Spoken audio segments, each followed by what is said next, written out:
We don't see all the ripples that go out from beyond our acts, what we say, what we do, how we behave. These affect people. And so when you become more conscious of it, you become more, you want to act in such a way to make sure that you don't put out really negative ripple effects in the world, that you're actually forced for good.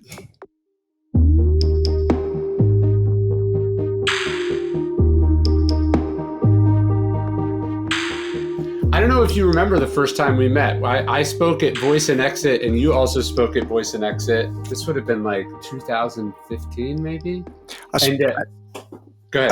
I did that a couple times. So me too. But I don't remember meeting.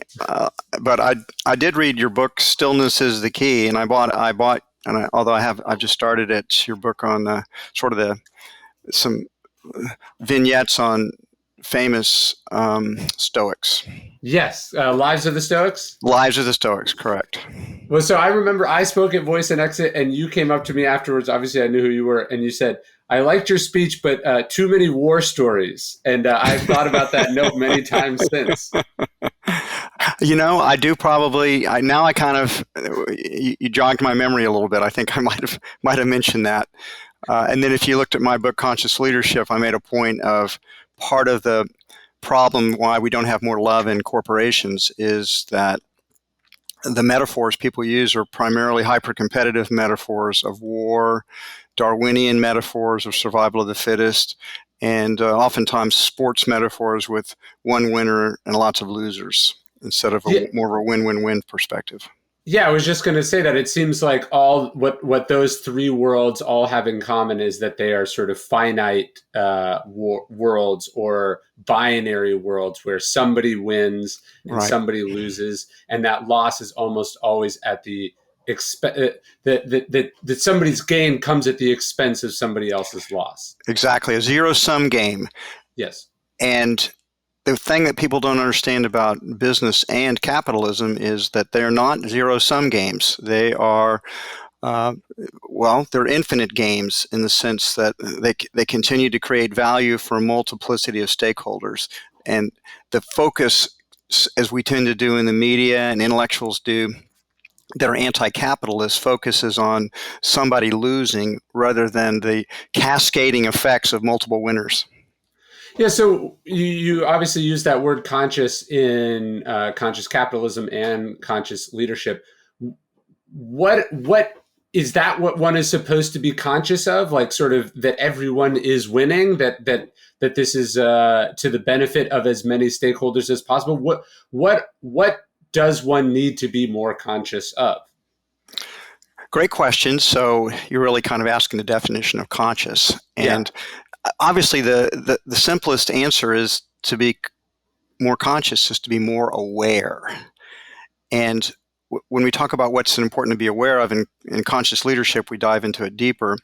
It's to be more aware of what the purpose of your enterprise is. And all businesses do have some type of purpose, even if it's not articulated, even if it's tacit.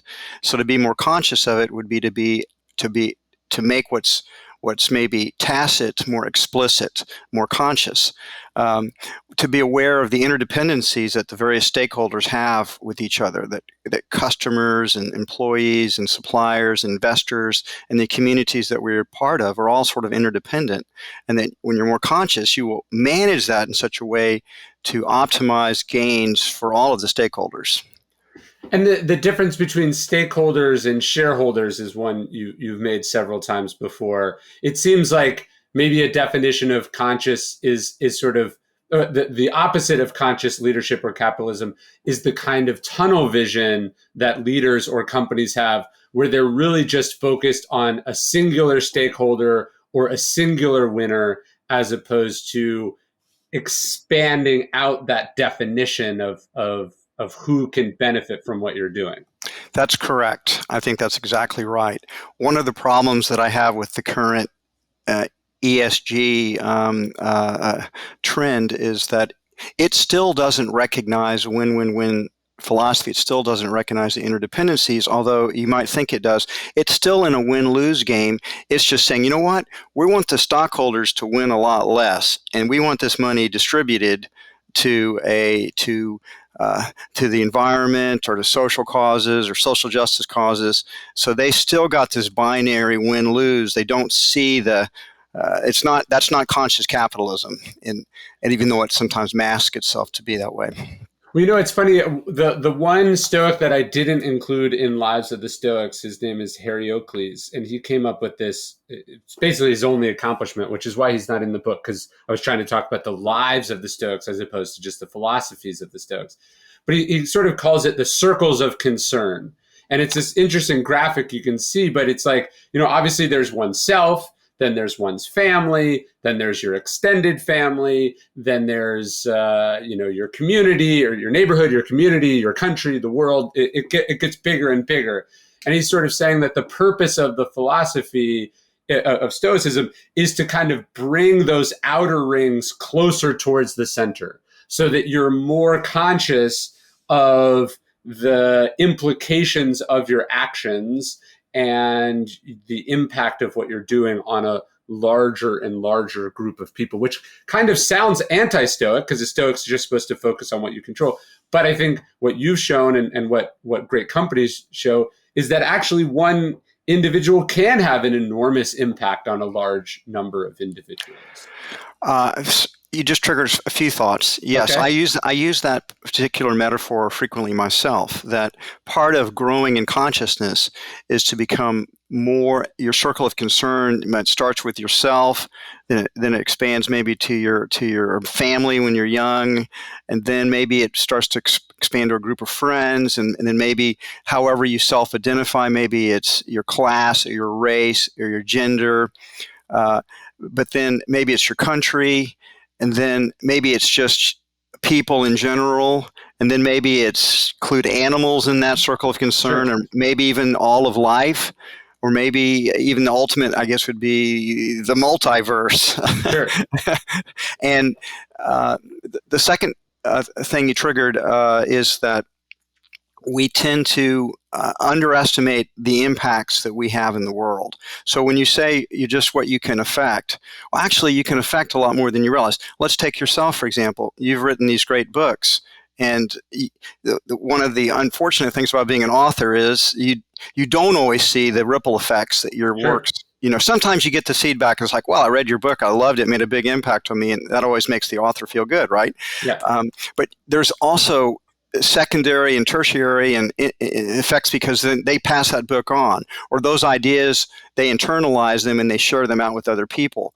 So we have these much larger impacts in the world than we're conscious of, because we don't see all the ripples that go out from beyond our acts, what we say, what we do, how we behave. These affect people. And so when you become more conscious of it, you become more, you want to act in such a way to make sure that you don't put out really negative ripple effects in the world, that you're actually forced for good. Back in the ancient world, philosophy wasn't abstract, it wasn't theoretical, it was designed to help you live the best life. In Stoicism 101, we have a 2-week course that will introduce you into philosophy, that will make you a better person.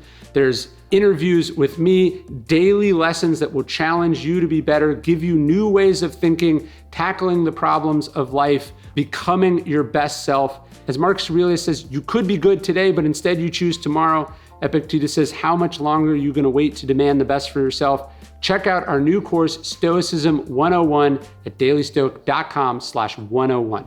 Well, speaking of war metaphors, I spoke at the Naval Academy 2 days ago, and I was talking about the sort of cynicism that is inherent in this sort of current view that, like, the great man of history theory doesn't hold up anymore, because we think of everything as systemic or everything as structural, and it is true that those forces do exist, but where would the world be if everyone internalized the belief that an individual couldn't make a difference? Like, I don't think anyone would want to live in that world. You have to believe that you have agency, that you can affect change, that a person can change the course of things. Ryan, that's another example of binary thinking, when it's clearly both. Yes, of course. Of course.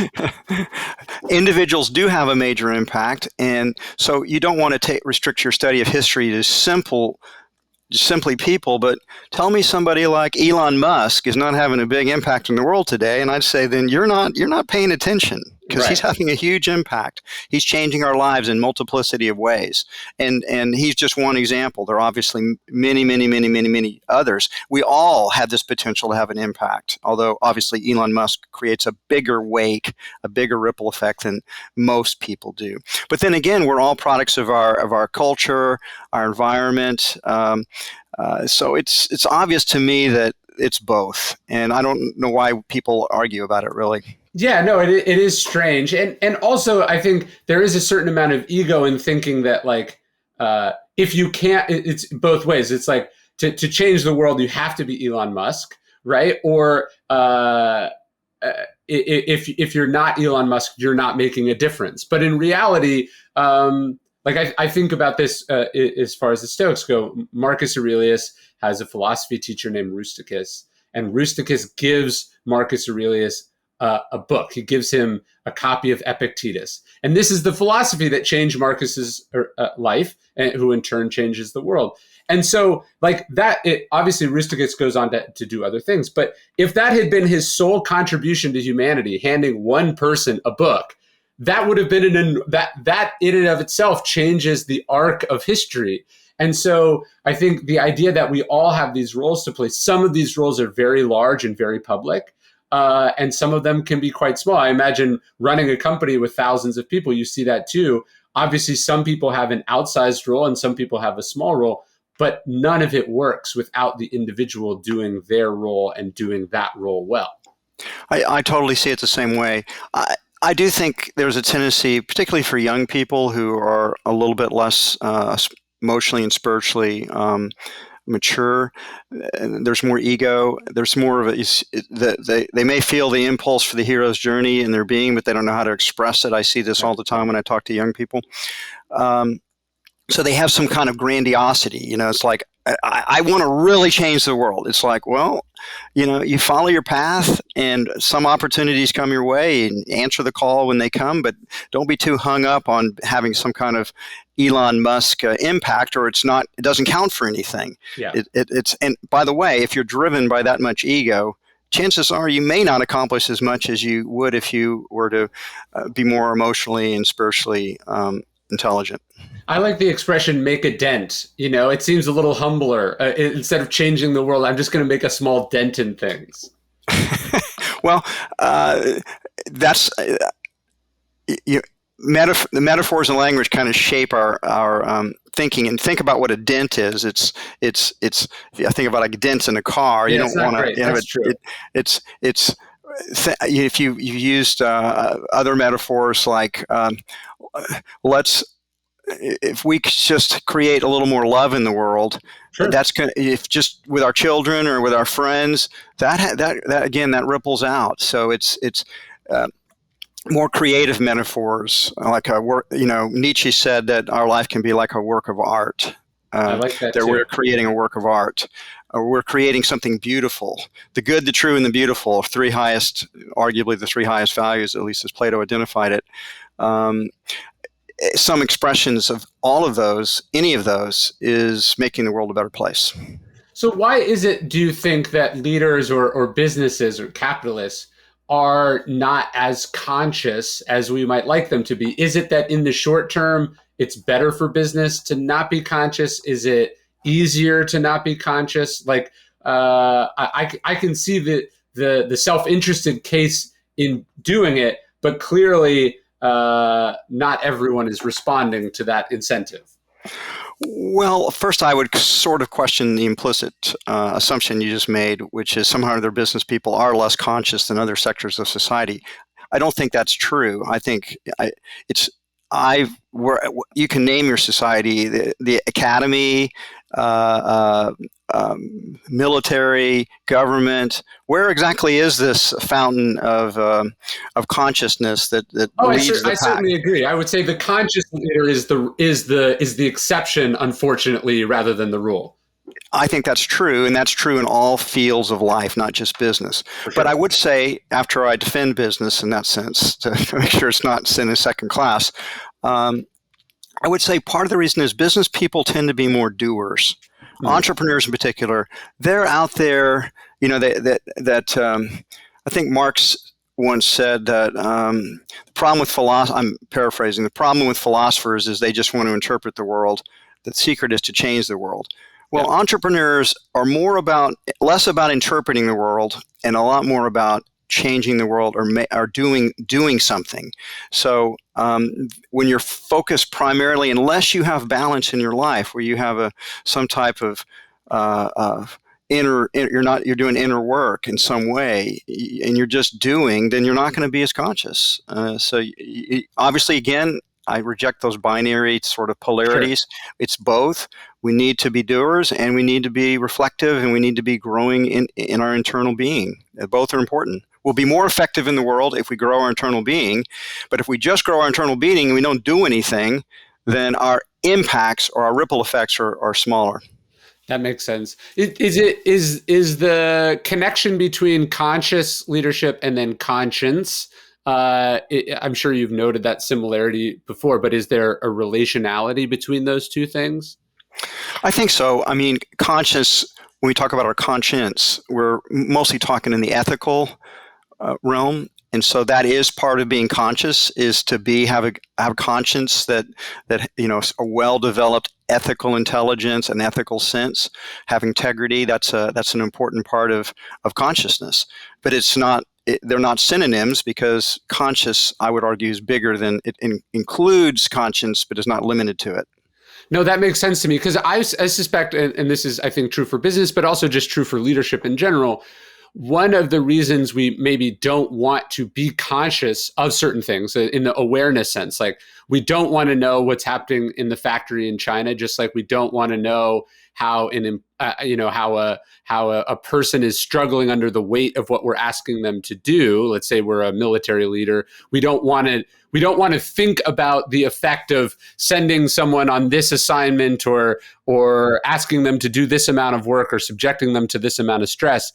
I suspect that part of the reason people don't want to be conscious of something is that if they were aware of it, it would weigh heavily on their conscience, and then they might have to do something about it. I think that's an astute observation. I never quite thought about it that way. I think you're correct. I It's agree. like we'd rather not think about what's happening in the slaughterhouse or in the packing plant or whatever. That's right. Or I know that Whole Foods, we've had many people object, particularly in our past, when we had sort of cutting rooms that would show people cutting the meat. Yeah. That they would buy the meat, but they didn't want to. They wanted it out of sight, out of mind. Yes. And so I've seen that happen, and I think that's true. I think we have a tendency we don't want to feel guilty. So one of the ways we avoid guilt is to project it outwards onto others, and to ignore it is another way to deal with it. And if it starts to penetrate our consciousness, we just push it away. That's something I've been thinking about. Like, obviously, I think we should talk about ethical stuff with food in a second, but I've been thinking about that with the sort of work from home shift that we're going through as a society. Like with the people that work for me, if we're in the office every day, I can tell if someone's sad, if someone's overloaded, I can see that, oh, you're not leaving the office until very late. And so then I can calibrate what I ask of that person. And I've been having to talk about this with my employees. It's like, hey, I don't know that you're pulling an all-nighter because I put too much work on your plate. So I can't be conscious of that. I was just thinking about, I think part of leadership has to be being conscious of things. And if you're not conscious of those things, you can't necessarily do the right thing. And so there needs to be kind of visibility and transparency into stuff, because if you don't think about it, then if it's out of mind, then you don't have to deal with it. You know what I mean? I do know what you mean. I do agree with that. I'm not a huge fan of the work at home movement. Whole Foods we've had a call back to office, but it just 2.5 days a week to start. But I get it. Some people I get it. People would rather work at home. A lot of people are commuting into work. On the other hand, I can tell you it's very difficult to maintain a company or organizational culture if you're not doing a lot of face-to-face stuff. And you can sort of if you're talking on the phone, or you're on a Zoom call, or some other type of video thing, you can sort of maintain it to a certain extent because you can see people's faces, but it's not the same thing as being in a room with people. It's not the same thing as the things that get exchanged in day to day passing or having lunch together or just connecting and feeling part of the tribe. Uh, One thing I've noticed is that turnover rates amongst the people that are working remotely is very high. They don't have the same loyalty. They don't have the same commitment to the purpose and values. They're just more detached. Sure. They're more professional and less organizationally oriented. And as a person that's trying to or has built a great culture and a great organization, I see the fraying of the weaves that our culture have made. I see it fraying. We've been spending our cultural capital in the last couple of years during this COVID lockdown, and it's time to make some deposits back in the bank so that we can grow our culture and make it strong again. It does seem that Whole Foods has done pretty much since its beginning a good job, let's actually not even make a judgment, an active sort of deliberate, I think it's a conscious effort to think about the things that maybe we just took for granted on the stuff that we bought, whether it's the packaging, whether it's how the animal was treated, whether it was the environmental impact of the production process.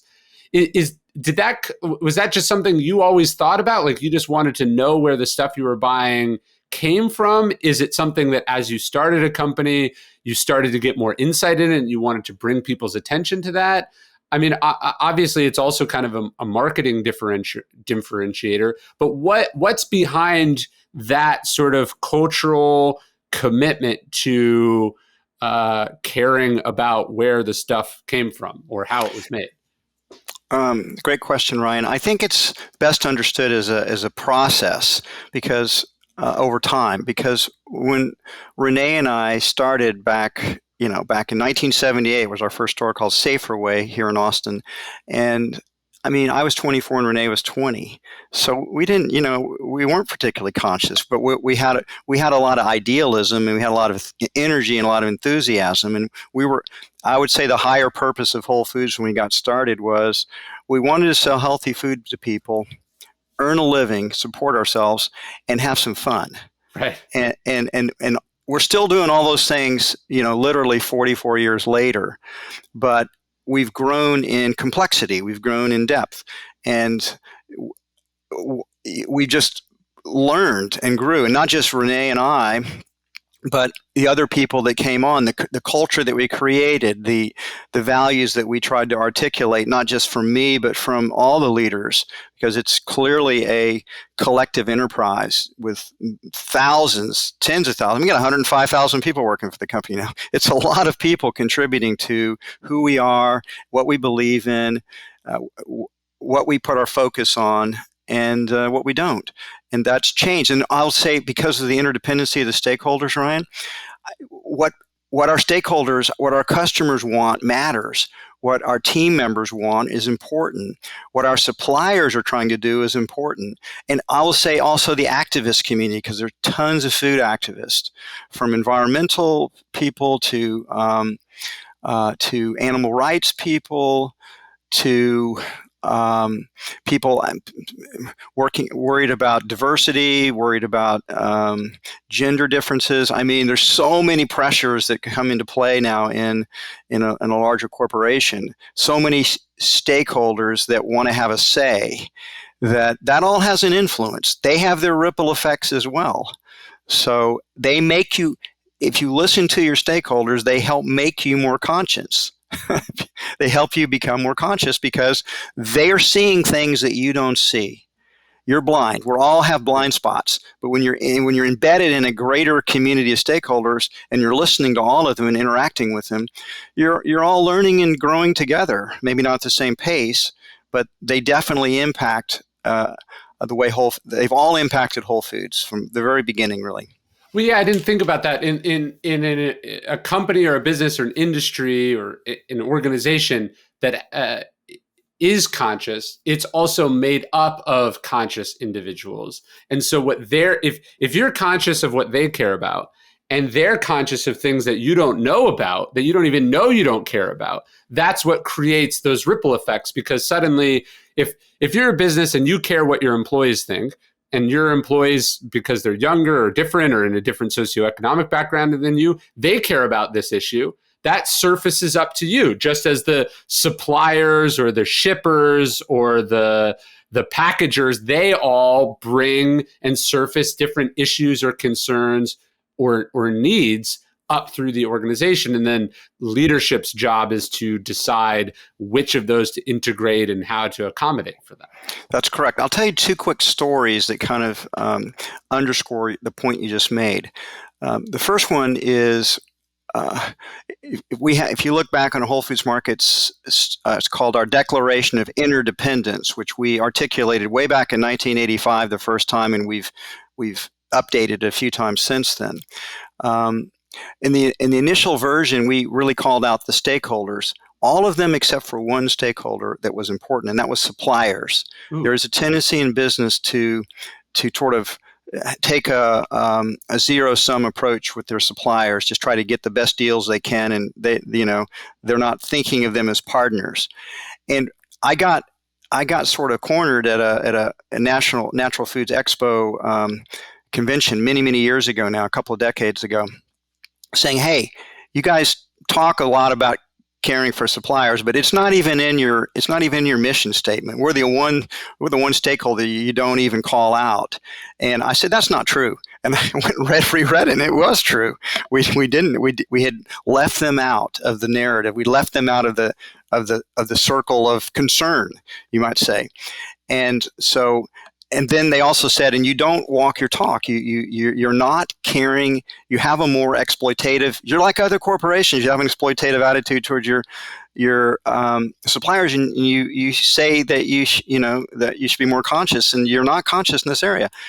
They were right, and we had to go back and rethink our entire relationship with our suppliers, and we changed our value statement, our mission statement to include them, and we began to set up the suppliers, recognizing our suppliers for excellence. We began to reorient our training sessions so that we'd always talk about creating. We have a win-win-win partnership with our suppliers.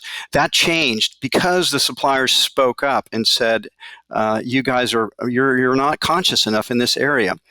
Another example, which is somewhat sort of well known because I've talked about it and I might have written about it in Conscious Capitalism, Conscious Leadership. Back in 2002, 20 years ago, at our annual meeting, we were doing that in Santa Monica, California, and we were being protested and picketed by animal rights activists. And they were protesting that we were actually selling, Whole Foods shouldn't be selling factory farm animals. And we didn't think we were, because we thought we had the best welfare standards out there. And so I ended up engaged in this ongoing email dialogue with one of the activists, a woman named Lauren O'Neill. And Lauren finally got frustrated with me, and she said, "Mr. Mackey, I see that you're a very idealistic person. I know you want to do good in the world, but when it comes to animal welfare, you really don't know what you're talking about. You're not well informed. You don't even understand what your company's doing. And you owe it to yourself, you owe it to your company, and you owe it to these animals to become more conscious about what's happening." That summer of 2000 summer of 2000, this is all 2003. The summer of 2003, so 19 years ago, I read up. I read about 12 books about animal production in America, and I started to investigate what Whole Foods suppliers were doing. And I woke up. I really did. I said, "God, my God, she's completely right. This is horrible what we're doing to animals." It's when we look back 50 years from now or 100 years from now, the things that will be most horrified, we can look back on some racial injustices today and say, "Good belief, can people do that stuff back then?" Well, 100 years from now, we'll look back and say, "Can you believe what they did to animals back in the 21st century, in 20th century and 21st century?" It's horrible. So we did change that, and we started our animal welfare rating program, and we began to vet our suppliers more carefully. We began to hold them to high standards.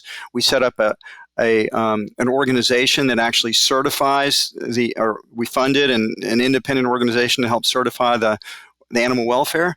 And so our consciousness about the treatment of animals changed because primarily these activists made us look deeper. They didn't make us, but they put enough energy out there where I said, "I'm going to take a look at this." And then I changed, and then Whole Foods changed. Well, that sort of goes to what we were talking about, which is that this one activist talking to this one person uh, happened to he or she raised your consciousness, which you then had the ability to put into effect in terms of policies and actions that you took as a business. Then that business has grown considerably in the intervening 20 years, and so that individual person may or may not have had more impact on animal wellness and welfare, or let's just say that person impacted the welfare of millions of animals over the intervening 20 years from one conversation that brought about a change or an awareness from you. I mean, it's hard. Everyone's It's responsible, but that's how it works. That's correct. In fact, it's a bigger impact than you realize because we're really talking about billions of animals. Yes. That's how big Whole Foods is, and how many animals that we eat in America is astounding. Every year we slaughter over 10 billion animals in the United States, and that's not including marine animals, fish, shrimp, things like that. Then you're in the hundreds of billions. But so I wanted to focus on something because it's important in this concept. Consciousness is not like this binary thing. You're either conscious or you're not conscious. Woke or not And woke. that's right. That's a good analogy. And so this is an example of how my own consciousness grew over time through the actions of other people and embedded in a network of relationships, whether it be suppliers or animal welfare. And I could give you every stakeholder how my own consciousness has changed and grown over time. The point is, we're all on this continuum. I am more conscious today than I was 5 years ago. And I was more conscious 5 years ago than I was 5 years before that.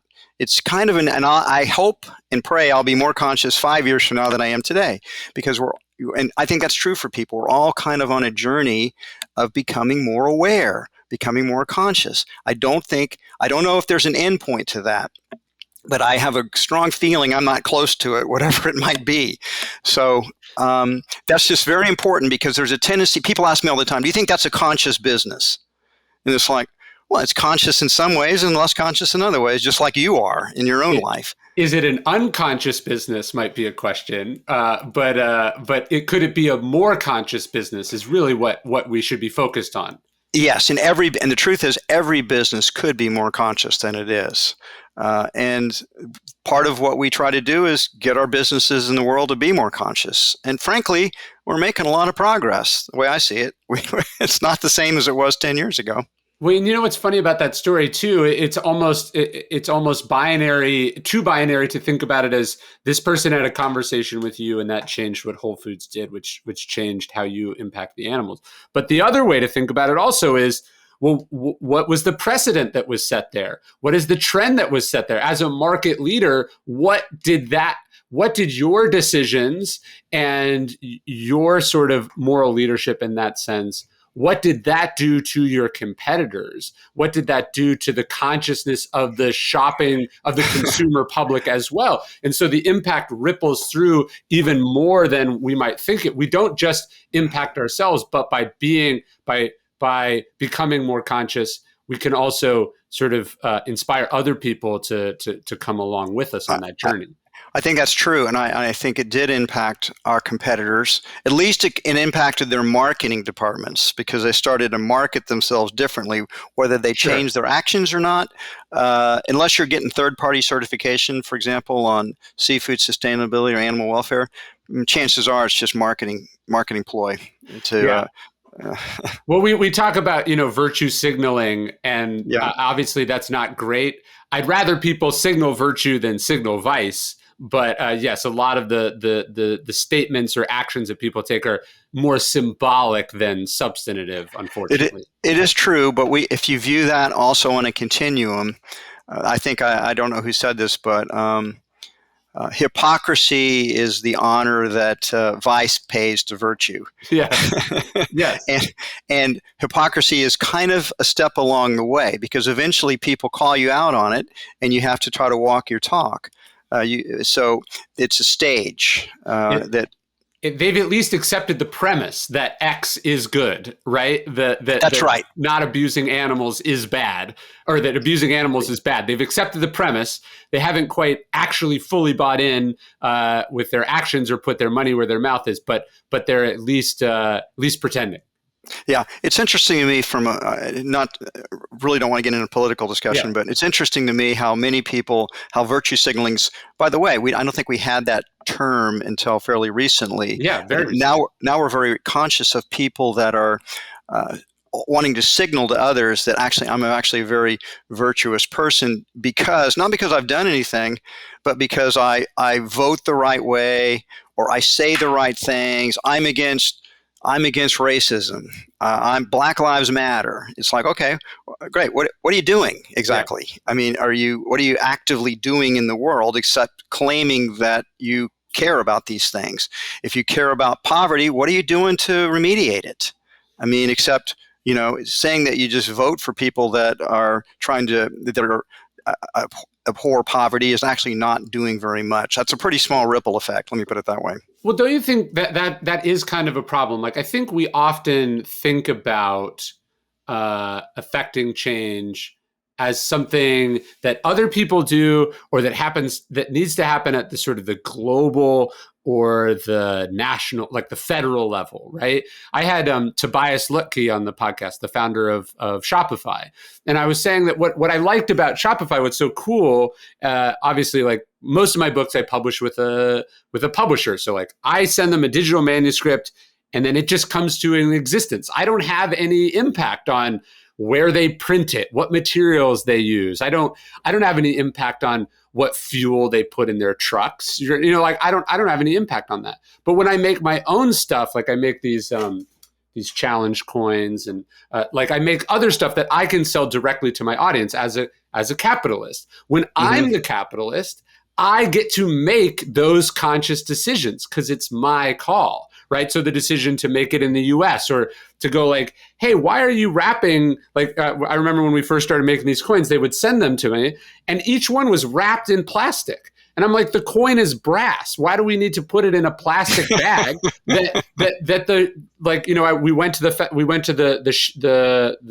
logistics center, and we're watching them rip it out of the plastic bag to put it in the box. And it was like, well, let's just stop putting them in these bags. Like, it's not having a huge impact, but I get to decide because I'm the stakeholder, or I'm the owner. I get to make the decisions that previously, we think are only up to the multinational conglomerates. Like, I think people are starting to see this now. Like, hey, do you want, the decisions I'm making are fueling, Russia's ability to do X, Y, or Z, right? And I do think the more capitalistic people are, as opposed to just being consumers, the more impact they get to have in the direction of things, not at the level that you're making it, but still at a level that has an impact, because suddenly you're in the arena, as opposed to just sitting on the sidelines and bemoaning what they're doing in Washington or Brussels or something. Yeah, of course, I agree with everything you said, but there's also the risk of you won't even be able to act in the world, Sure. because I mean, if you're we all are doing things that might be having negative impacts as well. So it's like, well, where do I get? Do you have to become conscious of absolutely everything you buy, for example? Do you have to know, who made that? Sometimes the demands activists put on a corporation like Whole Foods to completely make your supply chain transparent ignores the realities of the complexity of the supply chain. There are literally, we have thousands and thousands and thousands and thousands of suppliers around the world. We can't effectively go manage or rate how they treat all their labor. It's too big of a request.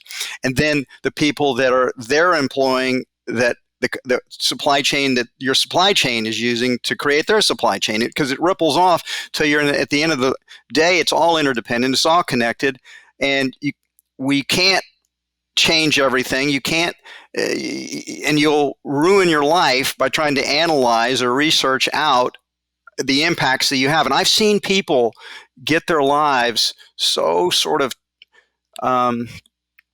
overly complexified, so they have trouble acting. It's Yeah. like, no, listen, I just don't fly anywhere. I just, I don't fly anywhere because, I mean, the jets put out a lot of greenhouse gases, and I'm very concerned about climate change, so I just don't fly anymore. I don't hear that very often, but I have heard it a few times, and I think, wow, you're really narrowing your life down too. There are sort of these trade-offs that occur that we have to sort of be more conscious of. For example, I fly a lot, so I have a large carbon footprint from that perspective. On the other hand, I'm plant-based, so I don't have a less of a carbon footprint on there. I would say one jet flight probably cancels out lots of veggie burgers. Yeah. But anyway, my point is, it's the quest for perfection is impossible and will ruin your life. So always it's, how can I practically minimize my destructive harm and maximize the goodness that I do within sort of reason? And people's answer to within reason will be dependent on their own particular unique situation.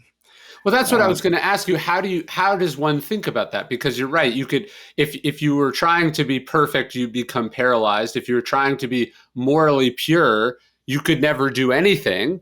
And so it's almost not at odds, but it's a tension within consciousness, because there's almost some things that you have to decide not to be conscious of, or that you have to you have to choose, you have to prioritize your consciousness about certain things, or you can't do anything. I completely agree, and that's why I say it's based on each individual to kind of work out their own, I'd say, their own trade-offs, their own compromises they make as we pursue to try to live a morally good life. And we're all sinners in that sense. We all do things that have unintended negative consequences because the moral perfection is not completely possible.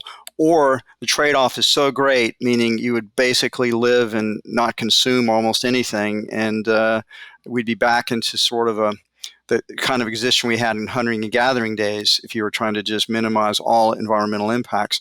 And quite frankly, I don't think that would be that doesn't appeal to me personally, and I don't think many people will make that choice. They romanticize it, but I think they might find, if they went and tried to live that way, that they were deeply unhappy, and it wouldn't be a satisfying life. And in any case, we really can't take the culture itself with 7.5 billion people back to a hunting and gathering Paleolithic stage, because we're just that train left the station literally tens of thousands of years ago. Well, no, I've been thinking about this specifically, and you seem like the ultimate person to ask about it, because this has probably been your life now for 30 odd years. I make like a premium edition of one of my books, and I publish it myself. So I actually have to think about all the decisions. And I work with this small family company that's based in Dallas, but they do their manufacturing in Belarus, which is obviously both problematic now from an ethical standpoint, being allied with Russia in light of this invasion, and logistically, Belarus accesses the Black Sea through Kiev, right? So, like it's even if I decided I didn't care, the chances of it actually getting on the boat and making it to America is very low, right? And so, as I've looked at other, I would love to make this in America for a similar amount, but that doesn't seem possible. In fact, I can't really find anywhere in the world that I can do it other than China. And so this, I think sometimes people think things are pure, like that someone has chosen the unconscious choice, or the less conscious choice, because they don't care, when really there's actually a lot of decisions are choices between evils, or choices between less than ideal circumstances. And I'm just curious, how do you think about that? Because sometimes you say, we're not going to carry that kind of thing. You put in blanket policies, but then other times I imagine you go, look, this amount of welfare or consciousness is better than the status quo, which is they don't care about it at all. Yeah, it's you're in the area what I call the shades of gray Yeah. that exist everywhere. People want this, ethical purity. They want that it's good or evil. And so that we're back to the whole binary thing. Right. And if you view these things more as shades of gray and a continuum, and there is no ultimately ethical perfection that any of us can achieve or attain, because they're always we're in a complex interdependent world. And the reality is every day we're doing some things that have negative effects. If you were to trace it back, we're not conscious of it most of the time. You're using a great example, by the way, of the whole. And I think my answer would be, Ryan, I don't think that'll have that much effect on the Russian economy, so you should just let it go. But there are other areas where things, could have bigger impacts, and so that's why each person has to be a moral agent and make these decisions for themselves, and maybe have a little more tolerance and patience with other people, since none of us are the absolute paragon of virtue. If we have our own sins, it's why I think Jesus said the person who had the throw the first stone who has no sins, and nobody could throw the stone, right? Well, Seneca said something like, "Don't point out the pimple on somebody else when you yourself are covered in sores." Yes, that's a good metaphor too. It's tricky though, right? Because obviously, yes, you're right. This isn't ExxonMobil deciding not to do business with Russia or something, That's right. But cumulatively, is what we were talking about earlier. Cumulatively, individual decisions make a big impact. I was just reading this book, Bury the Chains, about the abolitionist movement in Britain, which abolished the slave trade. And I hadn't been aware that there was basically people in Britain, the slave trade was driven by their sweet tooth. They liked sugar in their coffee and their tea, and that was made in these brutal slave plantations in the British colonies all over the Caribbean. And part of what leads to the abolishment of the slave trade is this sugar boycott. And that individual, like that somebody made that, I was fascinated. Somebody made that link, publicized it, and it created a transformative moment in world history that rippled through not just the British Empire, but all of the world. And so that I think, again, the tension between do I matter as an individual, and is it the right or wrong thing to do? I think that's a tricky balance. It is, and I didn't read that particular book, but I'm very aware of that story and that narrative, and so that's a very good example. That, of course, part of it is in modern language that went viral, and it caught on with the aristocrats who felt uneasy about slavery, and it also gave them something that wasn't a huge sacrifice to be able to do, that made them help them feel virtuous, that they were not supporting, it's a sense of virtue signaling in a way. It's like, I'm boycotting sugar. You're consuming it, then that means you probably don't care about slavery and the slave trade. And so that puts a lot of pressure on the community itself. And probably hypocrisy came about where people would say, I am standing with you, and they were sneaking sugar into their tea anyway. But it's a great example, and that's a couple of 100 years old. So it just goes to show you that the ripple effects that we were talking about earlier, you can see throughout all history, and that's a great example of it. Yeah, and there's an interesting question for the Stoics. Obviously, also the Stoics, exist in a society that was slave based, but there's this question, like Seneca is obscenely rich, like maybe the richest man in Rome other than the emperor in his time. But he's writing this beautiful books about philosophy and austerity and restraint. And there was the charge even then that he was hypocritical. But I think he would have liked your joke about the homage that vice plays to virtue. But what he said is there's no problem being rich. It's not a contradiction to philosophy. He says, provided that your money is not stained with blood. And again, hypocrisy, he is A lot of his money comes from his service to Nero, so it probably was stained with blood. But I do like that standard. Like, I think we often demonize success as if anyone who is successful must have done something wrong, instead of what we probably should be doing is celebrate the least blood-stained success, right? We should be holding up people who manage to be successful, become rich, or build something big and significant that was as close to win-win-win as possible, that was as little, as far away from zero sum as they were able to be in their industry.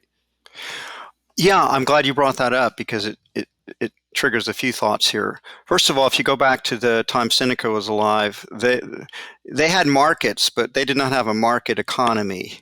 And I think the case could be made that Seneca's wealth was based on exploitation at the slavery, Yeah. and so it was an unethical wealth. But that type of bipolar thinking is far less applicable in modern capitalistic society, in a place like the United States, where wealth is created by not stealing it or exploiting slaves. And I don't want to have an argument about Marx's labor theory of value at this time, but it's based on creating value for customers. Yeah. And somebody like Elon Musk, Musk is a tricky case because he did get government subsidies. Yeah. Let's take an easier case, Warren Buffett. He did not steal money from anybody to become wealthy. He was a brilliant allocator of capital, and he was investing in companies that were creating value for customers and growing, and his wealth grew along with their success. So it was not, once you move away from we have this fixed, many people have this view that there's this pie. Yeah. And so somebody like Elon Musk or Warren Buffett or Bill Gates or Jeff Bezos, they're greedy. They just went in and cut a big piece of pie, and that left smaller pieces of pie for everybody else. So we got to take that money away from them because, they're just greedy.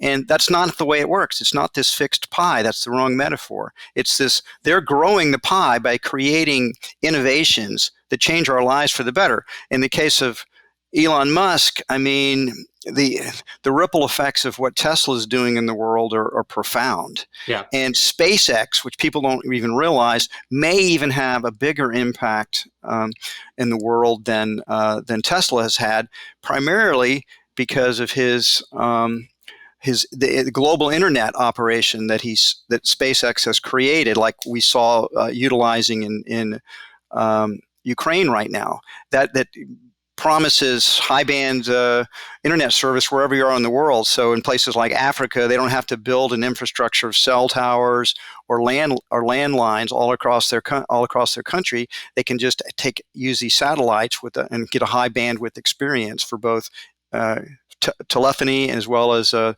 internet. That's a huge impact that Elon Musk is having. He's creating value for literally billions of people.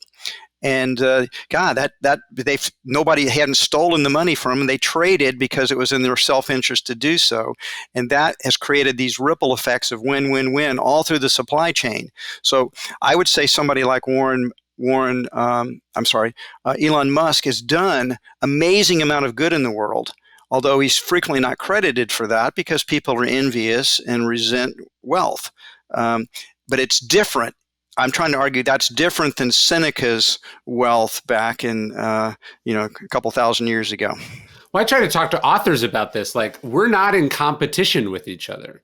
Like, what we're in competition with is people not reading. Your success, my success, anything that gets people reading books is better for all of us as authors. Yes, theoretically, people can only read so many books, but like, our first battle, the most important battle, is with people not interested in reading, not with each other. We're not battling for, are they going to read my book? Are they going to read your book? I want them to read your book, right? It's good for me that they read your book, just like it's good for you if they read my book. That's true. I think the reason authors feel competitive with each other are simply ego about who's more famous, who sold more books, who stole whose ideas, That's my idea. It's Yeah. like, well, ideas are kind of in the public domain so once they're out there. So I just think a lot of that's ego driven. But I agree Sure. with you. The fact of the matter is that you and I both you've authored more books than I, but I've got 4 of them out there, and I got a 5th in the works. And I've read 1.5 of your books, and those have enriched my life. Oh, that's so great. I'm sure, of course. Your Stillness is a Key is a great book. I've you know how much I can tell I like a book. I tend to underline as I read, and the passages I think are important, and all I can say is your book's heavily marked up. Oh, I So love that. yeah. So I was thinking another sort of standard too, like how do you judge whether you're successful or not? There's in East Austin, the Yellow Jacket track. It's like an old high school that closed down. But Hollywood Henderson, the football player, went to that high school, and then he lost all his money when he was in professional football. Then he won the lottery. Anyways, he paid to refurbish the track. Right. So he paid to refurbish the track. And so it's the Hollywood Henderson track or whatever. And I run there sometimes. But he has this sign up all around the track that says, like, don't litter. Like, if you see someone littering, it says, call me. It doesn't say how I'm supposed to call him, but it says to let him know. But then he has a big sign that just says, leave this place better than you found it. Right. Which to me is, I think, a great way. I'm curious how you would connect that to the idea of conscious leadership or conscious capitalism. But to me, that seems like a nice, somewhat binary metric. It's like, did you improve things that you were involved in, or did you make them worse? Did you extract from them, or did you add value to them? I do think that's a good metaphor and a good way to think about it. I'll tell you a story that had an impact, big impact on me when I heard this story 20 plus years ago.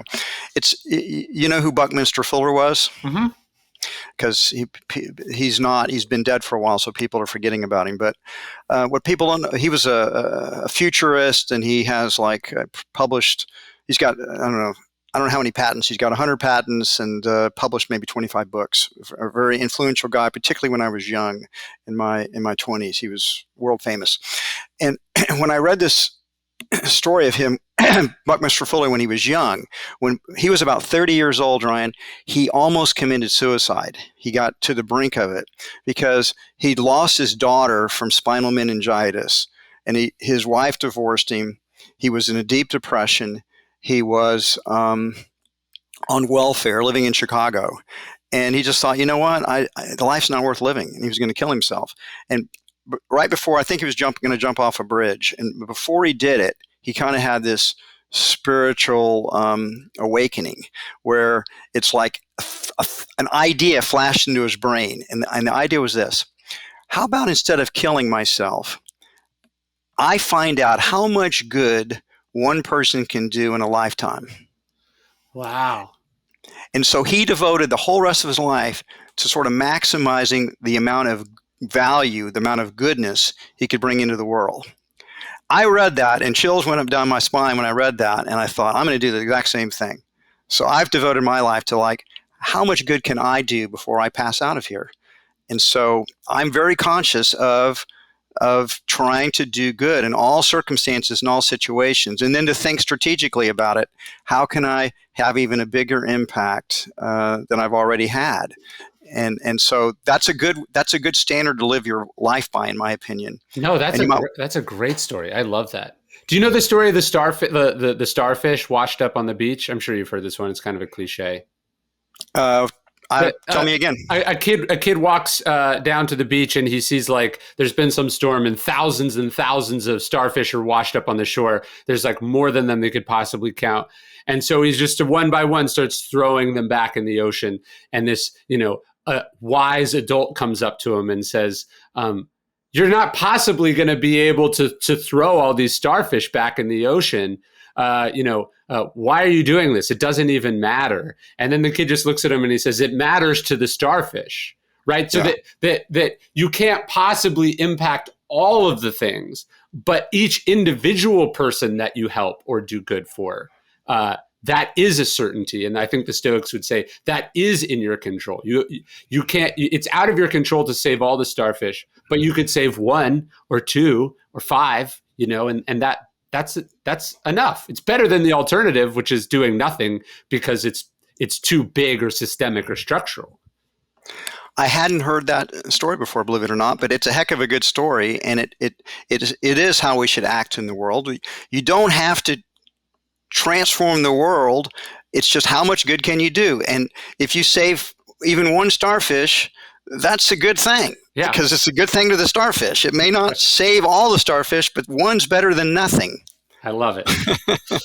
Well, this is amazing. I love your stuff. Obviously, I'm a huge fan of Whole Foods, and if I could leave you with one thought, it would be we desperately need a Whole Foods in Bastrop. So if you could work on that, I would appreciate it.